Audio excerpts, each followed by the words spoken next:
Bonjour à toutes et à tous et merci d'écouter Votre Santé, Votre Avenir, le magazine santé de VOA Afrique. Pour vous le présenter, je suis Rosine Monezero et Mohamedou Oumfa est avec moi dans ce studio pour la co-présentation. Bonjour Mohamedou.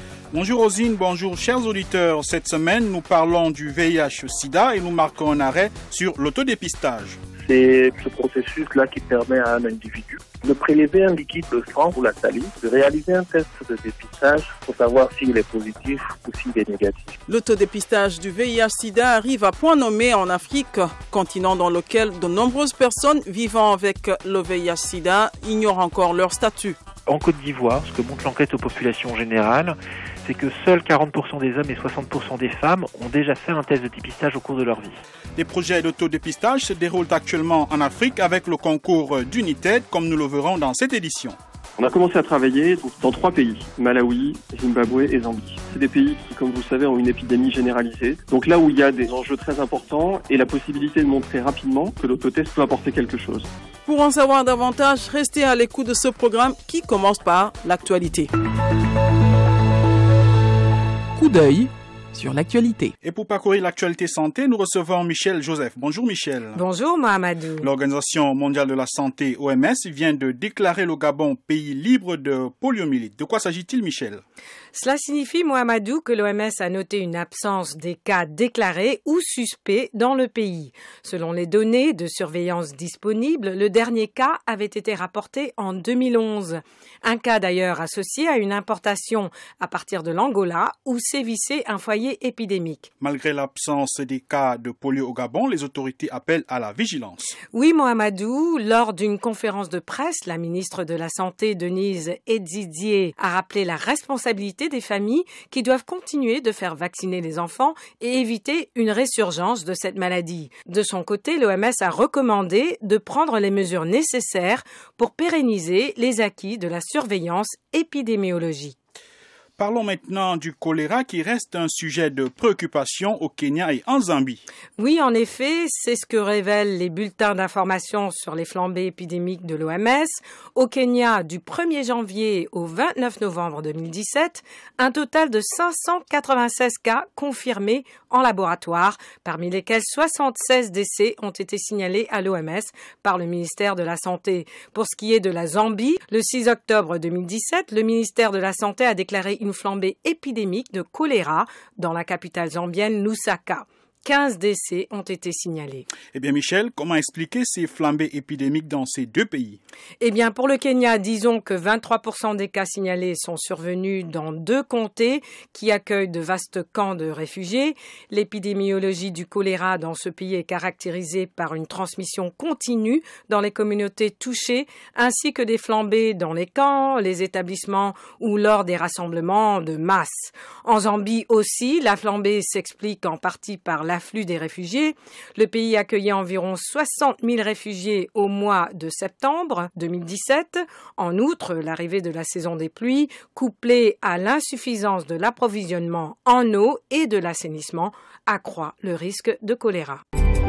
Vous suivez Votre Santé, Votre Avenir sur VOA Afrique. Parlons à présent de la grippe saisonnière qui continue à faire des victimes selon l'OMS et les centres de contrôle et de prévention des maladies des États-Unis, CDC. En effet, Mohamedou, ces organisations viennent de rendre publiques de nouvelles estimations selon lesquelles jusqu'à 650 000 décès seraient associés chaque année aux affections respiratoires dues à la grippe saisonnière. Selon les CDC, la plupart des décès surviennent parmi les personnes âgées de plus de 75 ans et dans les régions les plus pauvres du monde. C'est en Afrique subsaharienne que le risque de mortalité est le plus élevé au monde. Eh bien Michel, l'OMS et ses partenaires privilégient la prévention comme mode de lutte contre cette grippe. Oui, l'OMS encourage les pays à considérer comme prioritaire la prévention de la grippe et à produire des estimations nationales qui seront utiles pour définir les politiques de prévention. La vaccination antigrippale annuelle est recommandée pour prévenir la maladie et les complications dues à l'infection grippale. Elle est particulièrement importante pour les personnes exposées à un risque élevé de complications, voire de décès, ainsi que pour les agents de santé. Rappelons que la grippe saisonnière est une infection virale aiguë parmi les affections respiratoires liées à la grippe saisonnière et susceptibles d'entraîner la mort, figurent la pneumomie et la bronchite. Merci Michel.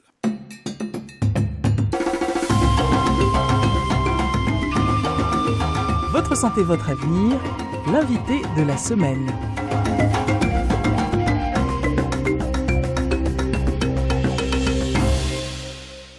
« 40% des personnes porteuses du VIH ne connaissent pas leur statut selon l'Organisation mondiale de la santé.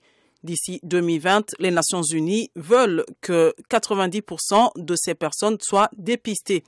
Pour y parvenir, l'un des instruments envisagés est l'autodépistage. Il s'agit de permettre à ceux qui le souhaitent de prélever chez eux et en toute discrétion du sang ou de la salive afin de déterminer s'ils sont positifs ou négatifs. Comment ça marche ? Pourquoi de nombreux pays n'ont pas encore adopté et mis en œuvre l'autodépistage ? Quels sont les avantages et les limites de ce type de dépistage? Nous avons posé ces questions au Dr Hugues Lago, coordonnateur des programmes VIH, tuberculose et hépatite pour le Bureau Afrique subsaharienne de l'OMS.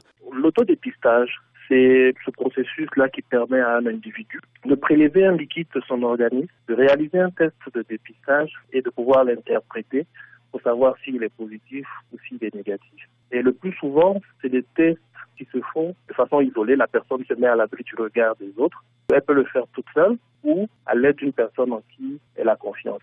Mais il faut savoir que c'est un test volontaire qui ne doit pas se faire sous la contrainte. C'est un test qui vise donc à permettre à l'individu d'avoir une idée de son statut sérologique pour le VIH.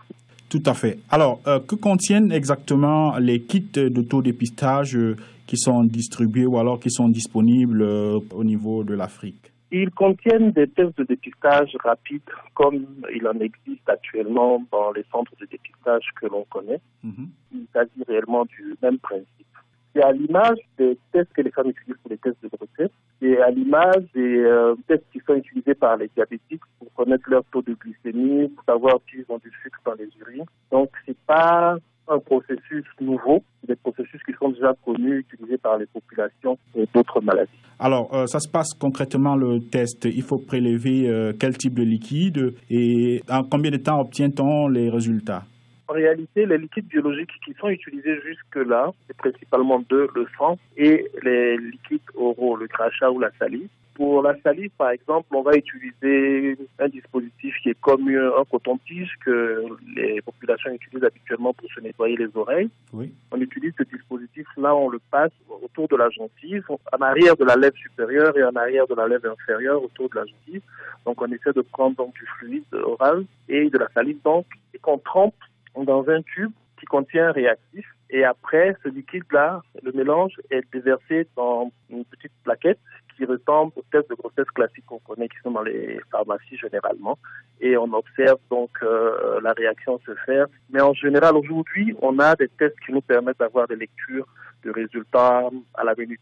On va jusqu'à 5 minutes, mais c'est vraiment des tests de dépistage rapides. Après l'autodépistage, est-ce qu'il est nécessaire de faire un test de confirmation dans un centre hospitalier? Si oui ou sinon, pourquoi? Pour déclarer qu'une personne est positive, il faut au moins 2 tests positifs dans certains pays ou 3 tests positifs dans d'autres. Or, l'autodépistage n'est qu'un seul test.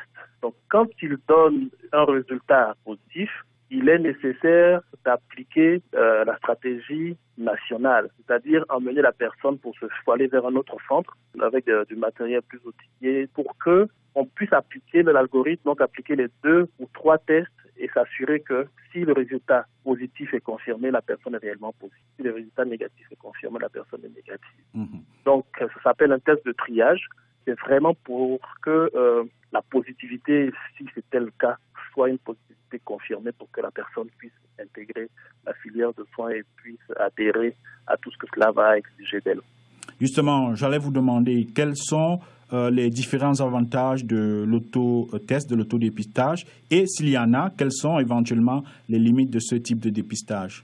Les avantages sont nombreux. On sait tous la difficulté qu'ont certaines populations pour avoir accès aux services de dépistage. On a constaté dans les chiffres de nos différents pays que les femmes ont plus accès aux services de dépistage que les hommes, pour diverses raisons liées à la stigmatisation, liées au fait que là où les services où les femmes ont accès au dépistage, les hommes ne sont pas toujours confortables là-bas. Et donc ce test-là permet à ces personnes-là, que ce soit les hommes ou ce qu'on appelle les populations clés, notamment les professionnels du sexe ou les hommes ayant des rapports sexuels avec les hommes, que la société ostracise et qui ne peuvent pas facilement accéder à des services, de pouvoir prendre ce test-là et de se mettre dans un cadre qui leur est favorable et de pouvoir faire leurs tests eux-mêmes. Donc, les études ont montré, les résultats de ces tests dans les pays où ils sont mis en œuvre ont montré que chez ces populations-là, chez les hommes, chez les partenaires de femmes vivant avec le VIH, femmes enceintes vivant avec le VIH, chez des personnes, des hommes ayant des rapports sexuels avec des hommes et chez les professionnels du sexe,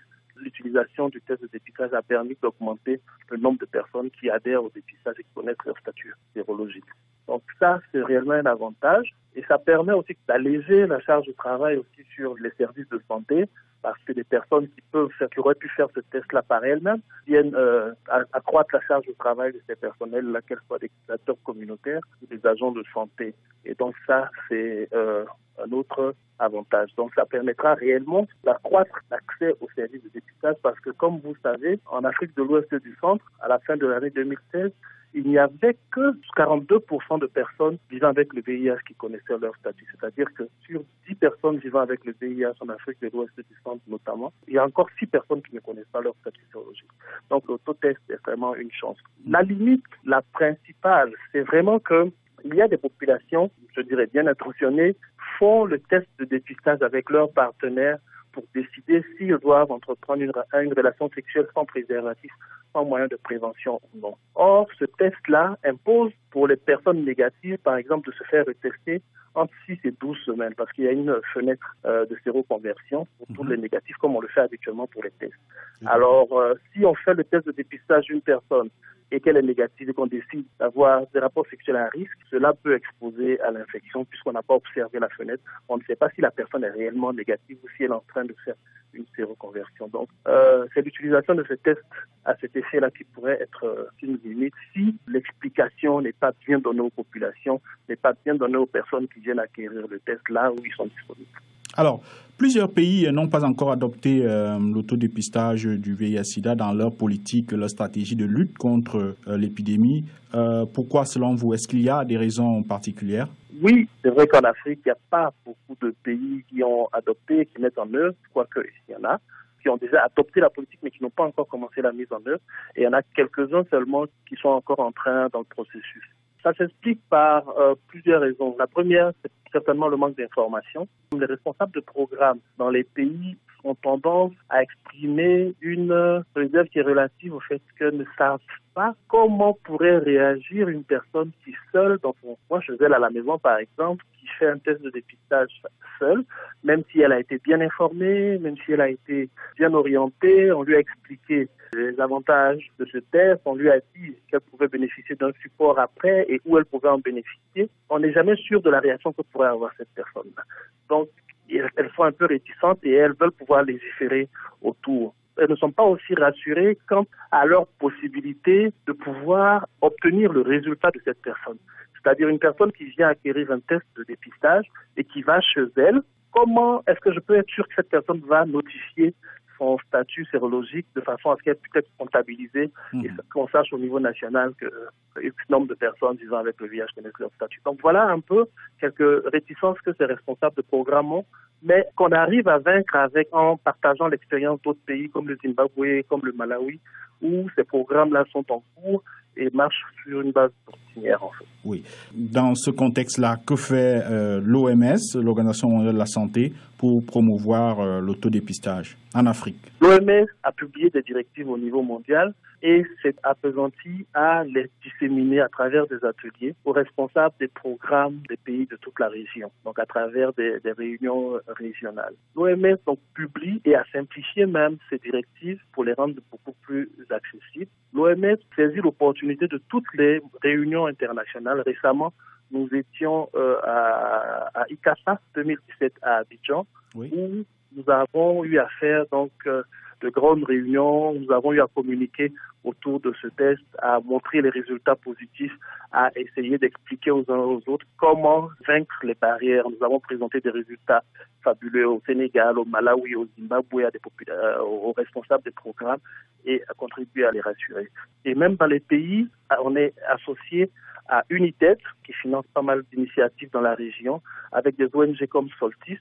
Et nous travaillons dans certains pays, notamment le Sénégal, le Mali, la Côte d'Ivoire, à mettre en place donc des initiatives sur la base des réussites observées en Afrique australe, Zimbabwe, Malawi notamment, pour essayer d'étendre donc ces tests-là dans des pays comme la Côte d'Ivoire, le Sénégal, le Mali, comme je disais, et certainement d'autres pays aussi à forte prévalence ou à forte charge de maladie. Nous remercions le docteur Hugues Lago qui nous répondait depuis Brazzaville au Congo.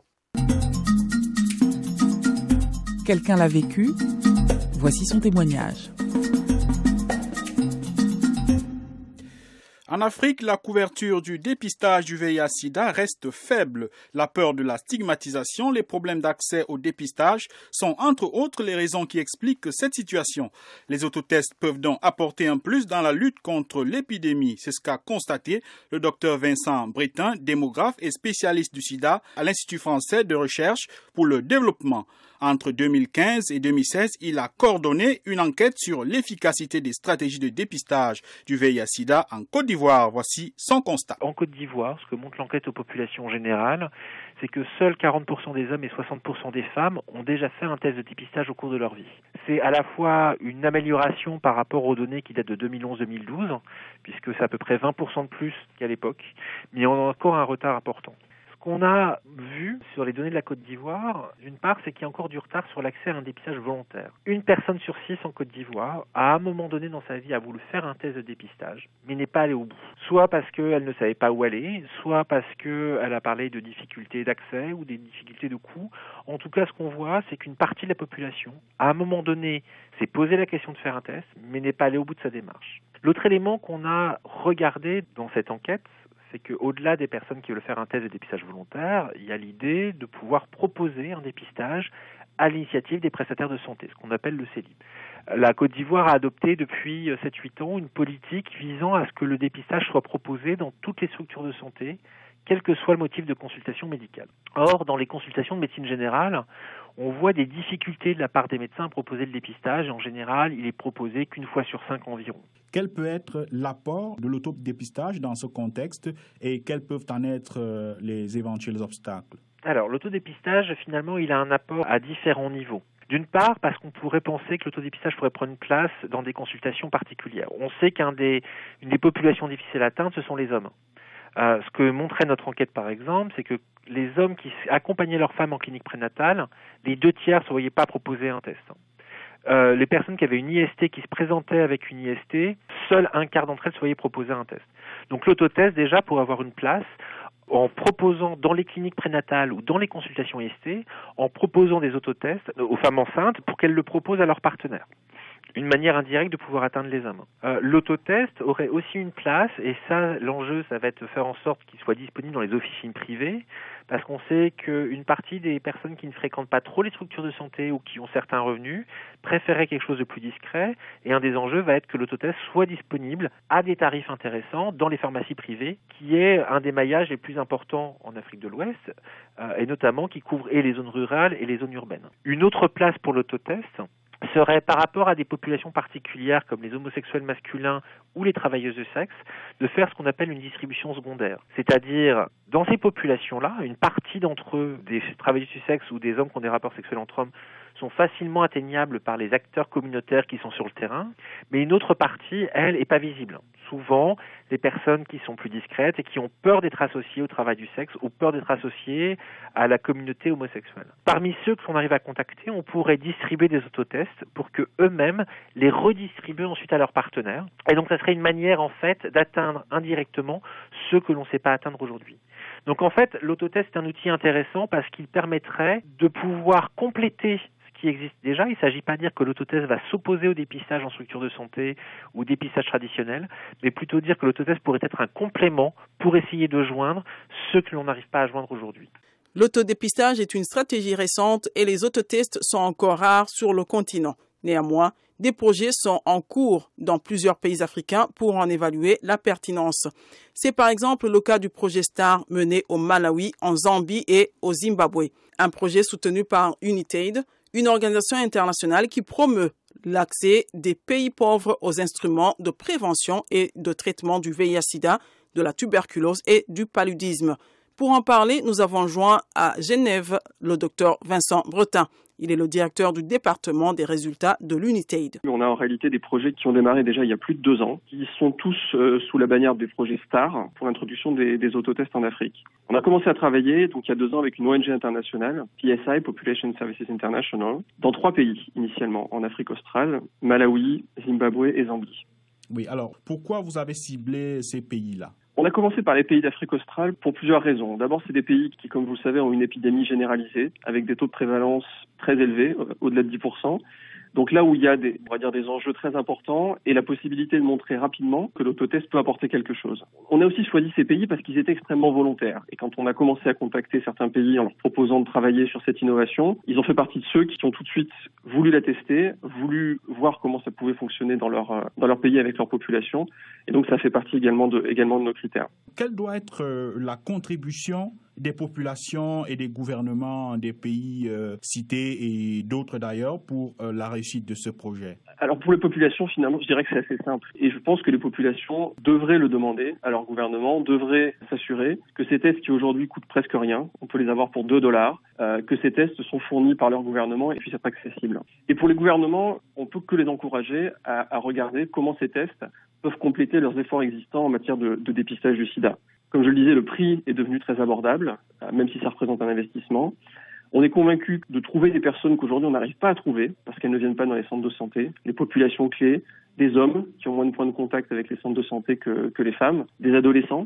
On est également convaincu que l'autotest, c'est quelque chose qui peut permettre de libérer des ressources dans les systèmes de santé. Aujourd'hui, vous avez des conseillers qui aident les personnes qui viennent se dépister, qui passent du temps à les conseiller, à les aider, à leur faire passer un test.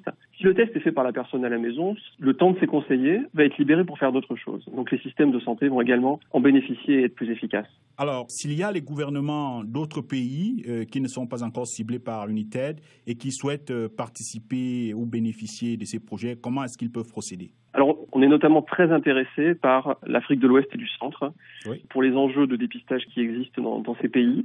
Enjeux dont on sait qu'ils sont très différents des situations qu'on peut rencontrer en Afrique australe. Tout à fait. On est en train de chercher à construire un investissement avec ces gouvernements, avec certains d'entre eux et avec des partenaires, pour chercher quels sont les modèles qui marchent. Et après, je pense que les gouvernements intéressés par les autotests ont intérêt à discuter avec les grands bailleurs internationaux dans le VIH, que sont le Fonds mondial et le PEPFAR, l'agence américaine, entre autres. Car ces bailleurs-là sont déjà convaincus que l'autotest peut jouer un rôle. Et ils commencent à financer, on le voit dans un certain nombre de pays africains, commencent à financer l'introduction des autotests, suivant les pilotes qui ont été faits par UNITAID. Et donc, un gouvernement intéressé, je pense, pourra trouver dans les bailleurs internationaux des personnes réceptives à cette idée et avec qui discuter. Quel bilan peut déjà faire l'UNITAID dans le développement de ces projets dans les pays cités, la Zambie et autres? Et quelles sont les perspectives? Quel peut être l'impact de ces projets à long terme? Alors, je crois que la conclusion qu'on peut tirer, c'est déjà que ça fonctionne. Il y avait beaucoup de questions au départ, il y a quelques années, quand on a commencé, sur la précision de ces tests, quand les gens allaient s'en servir eux-mêmes. Est-ce que ces gens, finalement, une fois qu'ils étaient testés, ils découvraient qu'ils étaient séropositifs? Est-ce qu'une personne allait venir dans un centre de santé pour se faire traiter, pour être prise en charge? Ces questions, on y a en grande partie répondu maintenant avec les projets qu'on a fait en Afrique australe. On sait que les personnes déjà peuvent se servir des tests et les utiliser de manière très précise, en totale autonomie. On sait que ces tests sont acceptés par la plupart des gens à qui on les propose avec beaucoup de volontarisme. Et on sait que les gens, ceux qui sont dépistés positivement, on sait qu'ils, pour une grande partie d'entre eux, vont aller dans un centre de santé pour une prise en charge. Donc toutes ces questions qu'on avait au début, finalement, on commence à être confiant sur les réponses. Et aujourd'hui, quand on regarde les objectifs qui ont été fixés par la communauté internationale, d'identifier 90% des personnes qui vivent avec le VIH, et on sait qu'aujourd'hui, on est autour de 60%, on pense que l'autotest, ça peut être à peu près un tiers de la réponse. C'est-à-dire qu'un tiers des personnes qu'on doit identifier dans les années qui viennent pourraient venir des autotests. Et quelque part, l'autotest, il faut le voir comme un booster, comme une façon d'accélérer les efforts en cours dans tous les pays pour dépister les personnes vivant avec le VIH et pour être capable d'atteindre ces objectifs plus rapidement et ainsi permettre de mieux contrôler l'épidémie. Nous remercions le docteur Joseph Larmarange de l'Institut français de recherche pour le développement et le docteur Vincent Bretin d'Unitaid pour leur témoignage. Questions et commentaires, c'est maintenant. Chers auditeurs, un expert vous répond.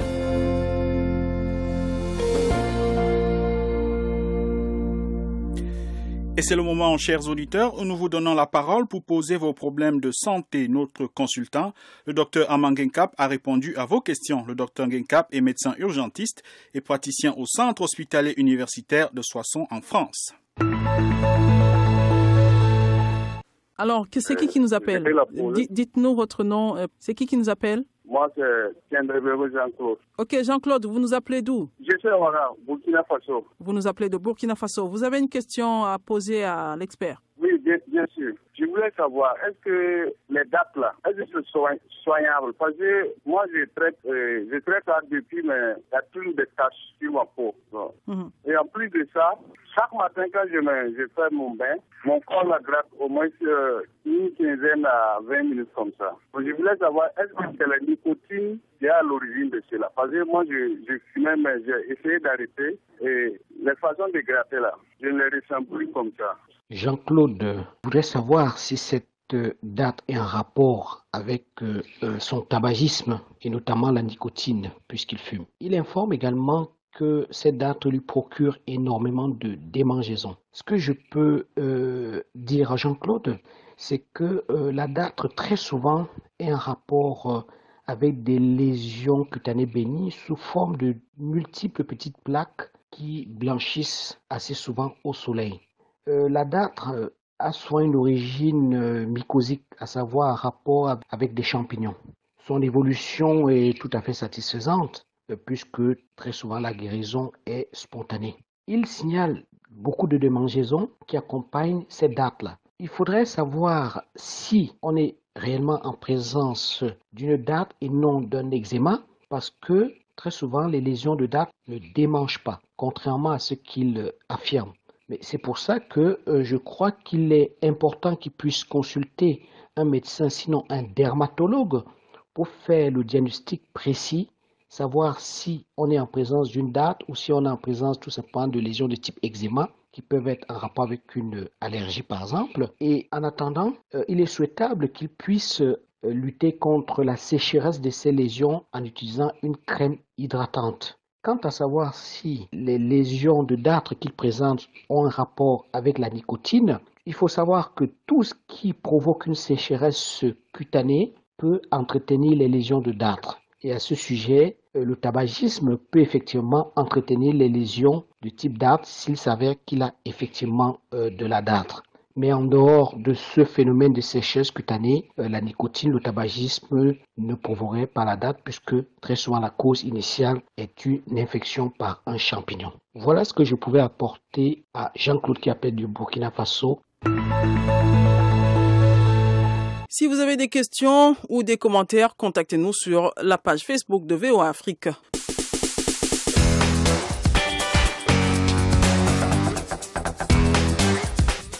Et c'est ici que prend fin votre santé, votre avenir. Cette édition était consacrée à l'autodépistage du VIH-Sida, l'une des nouvelles stratégies pour aider à atteindre 90% du taux de dépistage d'ici 2020, selon les objectifs suivis par l'ONU-Sida. Pour en parler, nous avons reçu comme invité le docteur Hugues Lago, coordonnateur des programmes VIH, tuberculose et hépatite pour le bureau Afrique subsaharienne de l'OMS. Il nous a expliqué comment s'effectuent les autotests et quels en sont les avantages et les limites. Nous avons également écouté le docteur Joseph Larmarange, démographe et spécialiste du sida à l'Institut français de recherche pour le développement. Il nous a parlé de son enquête sur l'efficacité des stratégies de dépistage du VIH-Sida en Côte d'Ivoire. Enfin, nous avons écouté le docteur Vincent Bretin, directeur du département des résultats d'Unitaid, une organisation qui soutient actuellement des projets d'autodépistage au Malawi, Zimbabwe et en Zambie. Nous leur disons merci. Nous disons également merci à Michel Joseph qui nous a présenté l'actualité santé. Merci à nos différents correspondants en RDC, Gabriel Nina à Lubumbashi, Béro Matanda à Kinshasa et Erika Smouissi à Beni qui ont aidé à la préparation de cette édition. Une édition réalisée avec le concours de Zainab qui était à la console. À la présentation, vous étiez avec Rosine Monezero et j'étais en compagnie de Mamadou Oumfa. Continuez à écouter VOA Afrique et n'oubliez surtout pas de prendre soin de votre santé, car votre santé, c'est votre avenir. À très bientôt. C'était Votre santé, votre avenir, une production de VOA Afrique. Pour vos commentaires, vos questions ou vos témoignages, retrouvez-nous sur voaafrique.com ou sur notre page Facebook VOA Afrique.